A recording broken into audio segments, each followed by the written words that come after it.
조조는 오랫동안 간웅, 즉 교활하고 냉혹한 악당으로 기억되어 왔습니다. 그러나 이 이미지는 어디에서 만들어진 것일까요? 많은 분들이 삼국지를 접할 때 소설 삼국지 연의를 통해 처음 만납니다. 유비와 관우, 장비의 의형제 결의, 제갈량의 천재적인 치략, 그리고 그 모든 것에 맞서는 조조라는 거대한 적. 우리가 기억하는 삼국지의 구조는 대부분 이렇습니다. 선한 유비와 악한 조조, 충성과 배신, 의리와 계략. 그 선명한 대비가 이야기를 극적으로 만들고 독자의 마음을 사로잡았습니다. 하지만 여기서 반드시 짚고 넘어가야 할 것이 있습니다. 삼국지 연의는 역사서가 아닙니다. 진수가 3세기에 집필한 정사 삼국지는 위, 족, 5세 나라의 역사를 비교적 균형 있게 기록한 역사문헌입니다. 반면 원말명초의 작가 나관중이 쓴 삼국지 연의는 이 역사적 사실을 바탕으로 하되 철저하게 유비를 중심으로 재구성한 서사입니다. 제목에 연이라는 글자가 붙어 있는 이유가 바로 그것입니다. 연이란 역사적 사실을 풀어 설명하면서 극적으로 재구성한다는 뜻입니다. 즉 소설입니다. 나관중은 유비를 한나라 황실의 정통 후계자로 그리고 도덕과 인의의 상징으로 그렸습니다. 그 서사 구조 속에서 조조는 필연적으로 반대편에 서야 했습니다. 유비가 충신이라면 조조는 역적이어야 했고 유비가 인자하다면 조조는 냉혹해야 했습니다. 이야기의 구조가 조조를 악당으로 만든 것입니다. 실제로 삼국지 연의에서 조조는 수많은 장면에서 의도적으로 악하게 묘사됩니다. 그의 명언으로 알려진 내가 천하를 저버릴 지언정 천하가 나를 저버리게 할 수 없다는 문장은 소설 속에서 그의 잔혹한 본성을 드러내는 상징적 대사로 기능합니다. 그러나 이 문장이 실제로 어떤 맥락에서 나왔는지 그 배경을 알고 나면 우리의 시각은 조금 달라질 수밖에 없습니다. 그렇다면 실제 조조는 어떤 인물이었을까요? 역사의 진실은 언제나 단순하지 않습니다. 우리가 익히 알고 있는 이야기 뒤에는 그보다 훨씬 복잡하고 인간적인 현실이 있습니다. 지금부터 8개의 장면을 통해 소설 속 조조가 아닌 역사 속 조조를 마주하겠습니다. 에피소드 1 차라리 내가 천하를. 서기 189년 동탁이 낙양을 장악합니다. 황제를 폐위하고 어린 헌제를 옹립한 동탁은 사실상 한나라를 자신의 손아귀에 넣었습니다. 조정의 대신들은 두려움에 떨었고 누구도 감히 나서지 못했습니다. 그때 조조는 행동에 나섰습니다. 사도 왕윤으로부터 보검을 빌린 조조는 단신으로 동탁의 처소에 접근합니다. 암살을 시도한 것입니다. 그러나 거사는 실패했습니다. 동탁이 거울에서 조조의 움직임을 발견하고 조조는 황급히 자리를 피해야 했습니다. 그 뒤를 추격병이 따랐고 조조는 목숨을 걸고 도주합니다. 그 도망 중에 조조는 성문에서 검문에 걸립니다. 신원이 발각될 위기에 처한 그는 가까스로 빠져나오지만 이미 역적으로 지목된 상황이었습니다. 사방이 적이고 믿을 수 있는 것은 자신의 판단뿐이었습니다. 바로 이 극한의 상황 속에서 그 유명한 말이 나옵니다. 내가 천하를 저버릴 지언정 천하가 나를 저버리게 할 수는 없다. 삼국지 연의는 이 발언을 조조의 본성을 드러내는 장면으로 연출합니다. 냉혹하고 자기중심적인 악인의 고백처럼 말이지요. 그러나 정사의 기록을 살펴보면 이 발언이 나온 정확한 맥락은 조금 다릅니다. 이것은 생사를 넘나드는 도주 중에 한 인간이 자신의 생존을 정당화하는 순간입니다. 물론 이 발언이 완전히 무죄라고 할 수는 없습니다. 그 말 속에는 분명 냉혹함이 담겨 있습니다. 그러나 그 냉혹함은 타인을 짓밟는 악인의 것이라기보다 살아남기 위해 감정을 통제해야 했던 인간의 것에 더 가깝습니다. 목숨을 걸고 거사에 나섰다가 실패하고 사방이 적에 둘러싸인 상황에서 나온 말이라는 것을 우리는 기억해야 합니다.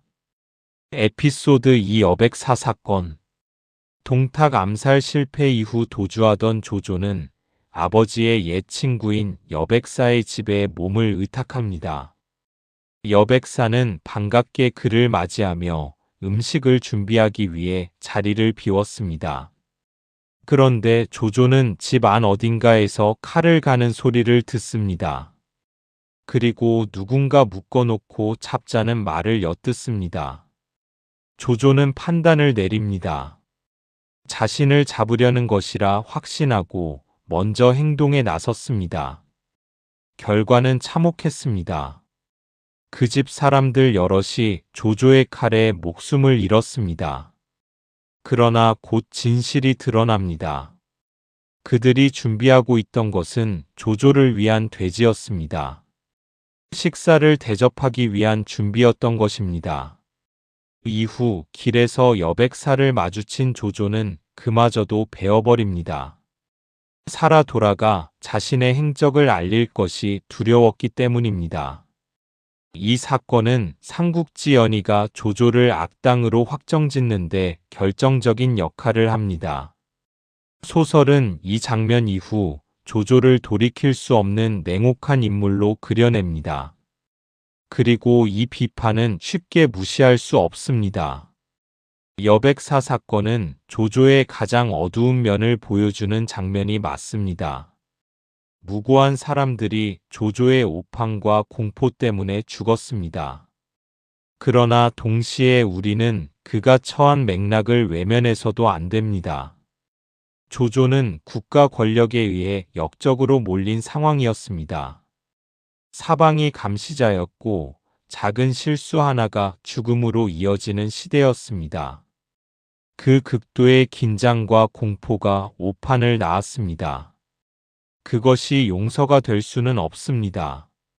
그러나 그것이 그를 처음부터 악인으로 규정짓는 근거가 되어야 하는지 우리는 한 번쯤 물어야 합니다. 전쟁은 인간을 바꿉니다. 그 시대를 살아간 수많은 인물들이 비슷한 선택의 기로에 섰습니다. 조조만이 그런 상황에 처한 것이 아니었습니다. 다만 조조의 이야기는 기록되었고 그 기록이 특정한 방향으로 해석되었습니다. 에피소드 3인제 등용. 조조는 중국 역사에서 가장 파격적인 인사정책을 펼친 지도자 가운데 한 명입니다. 당시 중국 사회는 철저한 문벌 중심의 구조였습니다. 어떤 집안 출신이냐가 그 사람의 능력보다 중요했고 유력한 귀족 가문이 관직을 독점하는 것이 당연시되었습니다. 그러나 조조는 이 관행에 정면으로 맞섰습니다. 그는 출신보다 능력을 보았습니다. 순욱은 명문가 출신이었지만 조조가 그를 기용한 이유는 집안이 아니라 그의 전략적 통찰력 때문이었습니다. 곽가는 젊고 파격적인 사고를 가진 참모로 조조는 그의 비범함을 알아보고 핵심 모사로 삼았습니다. 장료는 원래 여포의 부하였습니다. 적의 장수였음에도 조조는 그의 용맹을 인정하고 자신의 진영에 거두었습니다. 훗날 장료는 합비 전투에서 수만 명의 오군을 수백 명으로 막아내며 역사에 그 이름을 남겼습니다. 조조는 또한 실제로 인재를 구한다는 선언을 공개적으로 발표했습니다. 도덕적으로 흠이 있어도 능력이 있으면 등용하겠다고 했습니다. 당시 기준으로는 매우 이례적인 발언이었습니다. 인품과 도덕성이 관리 등용의 핵심 기준이던 유교적 질서 속에서 조조는 실용을 택한 것입니다. 이것이 단순한 관용이나 포용이었을까요? 물론 그 안에는 정치적 계산이 있었습니다. 뛰어난 인재를 자신의 편으로 끌어들이는 것은 전략이기도 했습니다. 그러나 결과는 분명합니다. 조조의 조직은 당대 최강이었고 그것은 그의 인재 등용 방식이 낳은 산물이었습니다. 에피소드 사관우대우 삼국지의 이야기 중에서 많은 이들이 기억하는 한 장면이 있습니다. 관우가 조조에게 사로잡힌 뒤의 이야기입니다. 조조는 관우를 죽이지 않았습니다. 오히려 최고의 대우를 제공했습니다. 한수정후라는 자기를 내리고 사흘에 한 번씩 소연작은 잔치을, 닷새에 한 번씩 대형 큰 잔치을 베풀었다고 기록되어 있습니다. 좋은 말을 주고 금은보화를 내렸습니다. 그것이 유비에 대한 관우의 충성심을 알면서도 행한 일이었습니다. 그러나 관우는 떠났습니다. 유비의 행방을 알게 된 뒤 조조에게 받은 모든 것을 반납하고 유비에게로 돌아갔습니다. 조조의 부하들은 추격을 요청했지만 조조는 막지 않았습니다. 각자 자신의 주군을 위한 것이니 추격하지 말라고 했습니다. 이 장면을 어떻게 읽어야 할까요?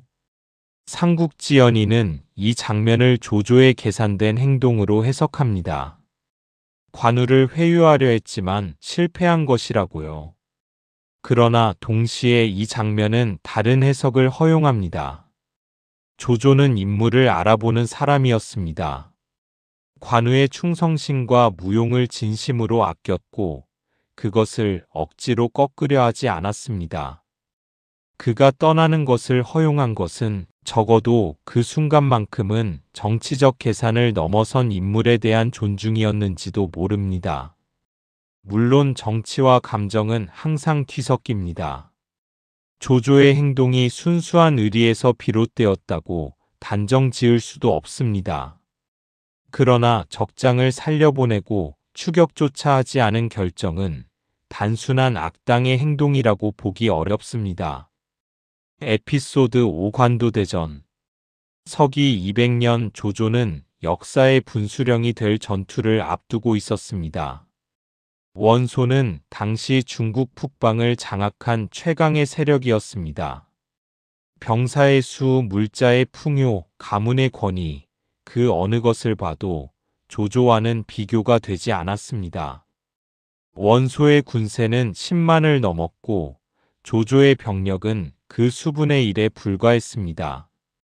많은 이들이 조조의 패배를 기정사실로 여겼습니다. 심지어 조조 진영 내에서도 원소에게 내통하는 자들이 있었을 정도입니다.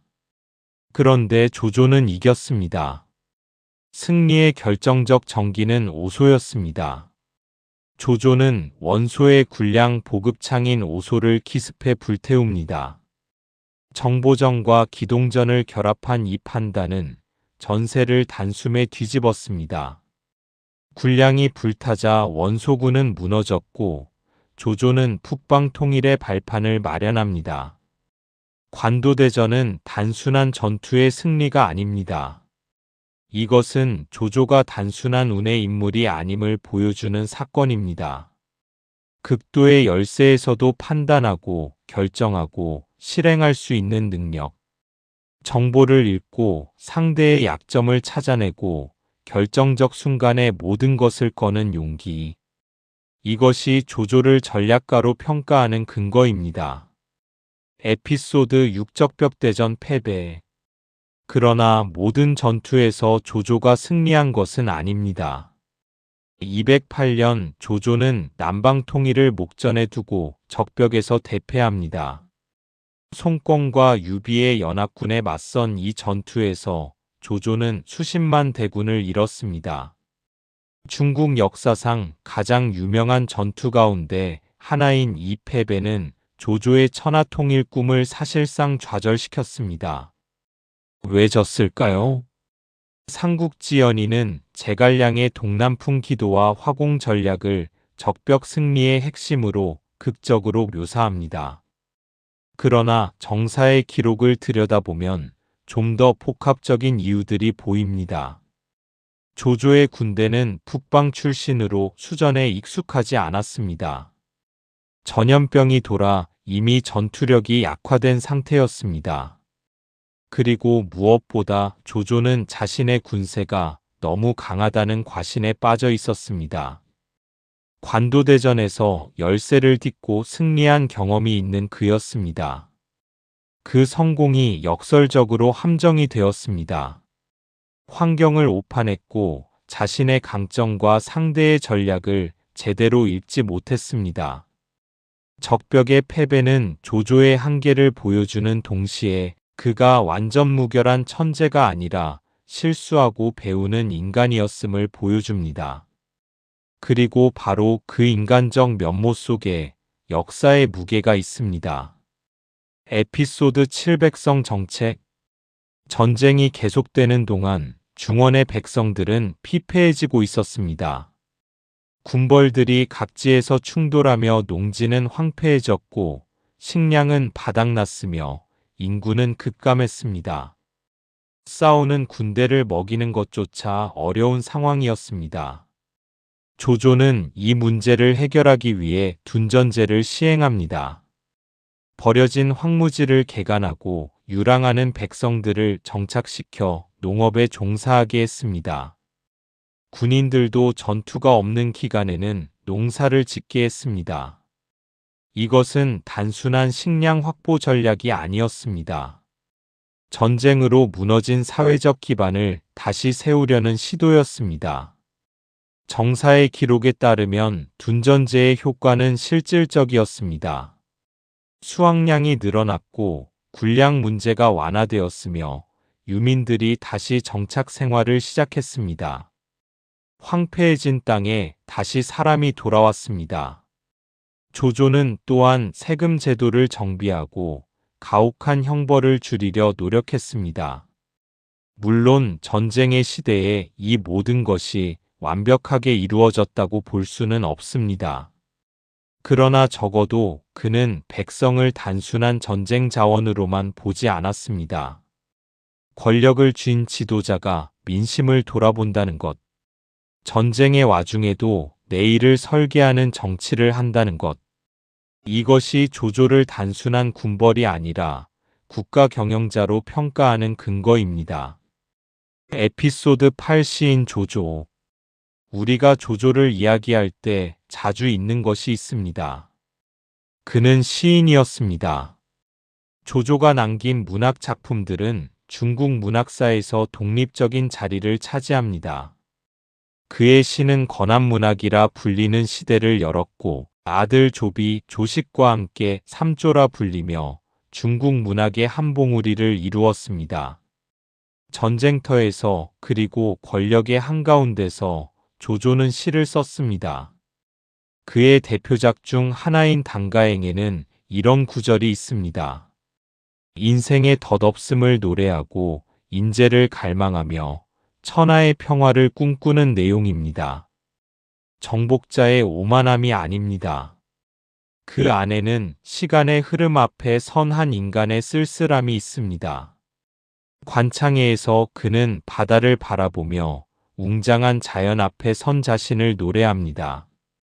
권력자의 위용이 아니라 광대한 세계를 마주한 한 인간의 경이로움이 담겨 있습니다. 조조의 시는 그가 냉혹한 계산기로만 살지 않았음을 보여줍니다. 싸우고 결정하고 통치하면서도 그는 내면에서 무언가를 느끼고 기록했습니다. 인간으로서의 조조. 두려움을 알고 덧없음을 알고 그럼에도 나아가야 했던 사람. 그 면모는 역사 속에 시로 남아 있습니다. 조조는 단순한 악인이 아니라 냉혹한 현실 속에서 선택을 내린 지도자였습니다. 그의 선택들이 언제나 옳았던 것은 아닙니다. 여백사 사건처럼 돌이킬 수 없는 실수도 있었습니다. 적벽처럼 판단이 빗나간 순간도 있었습니다. 그러나 그 모든 선택의 뒤에는 시대의 무게를 짊어진 인간이 있었습니다. 그렇다면 다시 처음의 질문으로 돌아와야 합니다. 이렇게 복합적인 인물이 어떻게 역사 속에서 단순한 악당으로 고정되었을까요? 그 답의 첫 번째 열쇠는 삼국지 연의의 압도적인 영향력입니다. 나관중의 소설은 중국에서 그리고 동아시아 전체에서 수백 년에 걸쳐 읽혀왔습니다. 정사 삼국지를 읽은 사람보다 삼국지 연의를 읽은 사람이 훨씬 많습니다. 이야기는 역사보다 강합니다. 극적인 서사, 선명한 인물, 감정을 움직이는 사건들이 독자의 기억에 남습니다. 반면 역사 문헌은 건조하고 복잡합니다. 수백 년 동안 대중이 접한 조조는 연의의 조조였고 그 이미지가 굳어졌습니다. 두 번째 열쇠는 유교적 가치관입니다.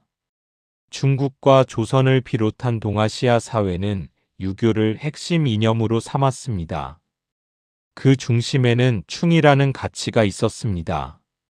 신하는 군주에게 충성해야 하고 군주를 배신하거나 찬탈하는 행위는 용납될 수 없는 도덕적 죄악이었습니다. 이 기준으로 보면 조조는 명백한 죄인입니다. 그는 한나라 황실을 앞세우면서도 실질적인 권력을 독점했고 황제를 허수아비로 만들었습니다. 아들 조비는 결국 한나라를 패하고 위나라를 세웁니다. 아버지가 다진 기반 위에서 왕조가 교체된 것입니다. 유교적 관점에서 이것은 반역입니다. 그리고 반역자는 역사에서 악당이 됩니다. 반면 유비는 달랐습니다. 비록 가난했지만 그는 한나라 황실의 후예를 자처했습니다.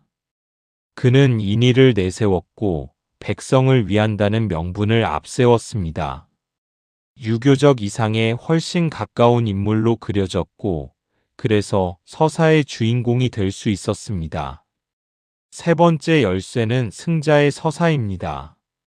역사는 종종 이긴 자의 관점에서 기록됩니다. 삼국시대는 결국 위, 족, 오 어느 쪽도 아닌 진나라의 사마씨가 통일했습니다. 사마씨는 본래 조조의 신하였던 사마이의 후손입니다. 조조의 위나라를 찬탈하여 세워진 나라가 진나라입니다. 즉 조조가 한나라에 했던 일을 사마씨가 조조의 나라에 그대로 반복한 셈입니다. 이 역설적인 구도 속에서 진나라 이후의 역사 기록은 조조를 두둔하는 방향으로 쓰이기 어려웠습니다. 자신들의 정당성을 위해서라도 찬탈 행위의 전례를 정당화하기보다는 악행으로 규정하는 편이 유리했습니다. 이렇게 삼국지 연의의 서사, 유교적 도덕 기준, 그리고 역사 기록의 정치성이 겹쳐지면서 조조는 1000년이 넘는 시간 동안 악당의 자리에 고정되었습니다. 그런데 지금 그 평가가 바뀌고 있습니다. 현대에 들어 조조에 대한 재평가가 활발하게 이루어지고 있습니다. 중국에서는 이미 수십 년 전부터 역사학자들이 조조를 정치가, 군사 전략가, 문학가로서 재조명해 왔습니다. 마오쩌둥은 조조를 높이 평가했던 것으로 알려져 있습니다. 학문적 논의를 넘어서 조조는 대중문화 속에서도 복합적인 인물로 재해석되고 있습니다.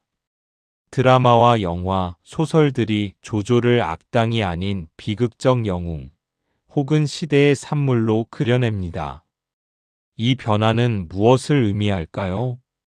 한 가지는 분명합니다.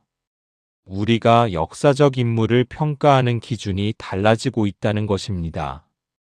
과거에는 도덕이 기준이었습니다. 충성했는가, 배신했는가, 의로웠는가, 그렇지 않았는가. 그러나 현대는 다른 질문을 던집니다. 그 시대의 그 상황에서 어떤 판단을 내렸는가?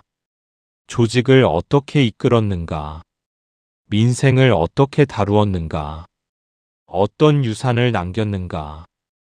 이 기준으로 보면 조조는 달리 보입니다. 신분을 넘어 인재를 등용한 지도자. 전쟁의 와중에도 농업과 민생을 챙긴 행정가. 극도의 열세에서도 전략으로 승리를 이끌어낸 군사 지휘관. 그리고 시를 쓰고 음악을 즐긴 문화인. 우리는 이제 조조를 도덕이 아니라 능력으로 평가하기 시작했습니다. 그것이 조조를 완전히 무죄로 만들지는 않습니다. 그의 시대, 그의 결정 속에는 분명 어두운 그림자가 있었습니다.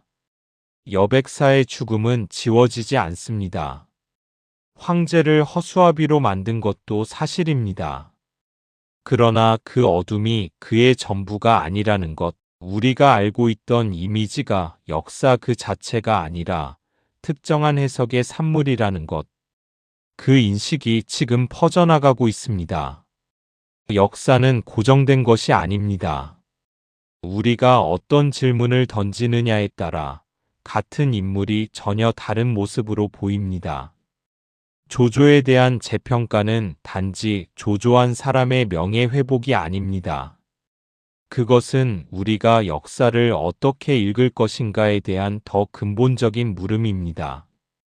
우리는 이야기에 속지 않으려면 이야기가 어떻게 만들어졌는지를 알아야 합니다. 누가 쓴 이야기인지, 누구의 시각으로 구성된 것인지, 그리고 무엇이 생략되었는지를 물어야 합니다. 삼국지연의는 위대한 소설입니다. 그러나 그것은 소설입니다. 역사는 그 너머에 있습니다. 조조는 시대 속에서 선택을 했고 그 선택이 그를 영웅으로도 악당으로도 만들었습니다.